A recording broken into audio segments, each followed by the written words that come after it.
السلام علیکم ورحمۃ اللہ وبرکاتہ۔ ناظرین، شوال المکرم کے چاند سے متعلق دارالعلوم دیوبند کا اعلان آ گیا ہے۔ جی ہاں ناظرین، یہ بڑی خبر شوال المکرم کے چاند سے متعلق آپ حضرات کی خدمت میں پیش کر رہے ہیں۔ ماہ شوال المکرم 1444 ہجری کا چاند نظر آ گیا۔ آج مؤرخہ 29 رمضان المبارک 1444 ہجری مطابق 21 اپریل 2023 عیسوی بروز جمعہ بعد نماز مغرب متصلاً دفتر اہتمام دارالعلوم دیوبند میں مرکزی رؤیت ہلال کمیٹی کی میٹنگ ہوئی، جس کی تفصیل حسب ذیل ہے۔ چاند دیکھنے کا اہتمام کیا گیا۔ کمیٹی کے متعدد ارکان نے خود چاند دیکھا اور ملک کے مختلف علاقوں سے رؤیت عامہ کی اطلاع ملی ہے۔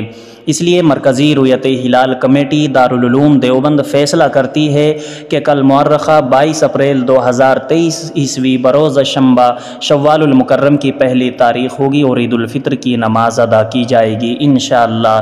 محمود حسن غفر لہ، بلند شہری، مرکزی رؤیت ہلال کمیٹی دارالعلوم دیوبند، 29 رمضان المبارک 1444 ہجری 21 اپریل 2023 عیسوی۔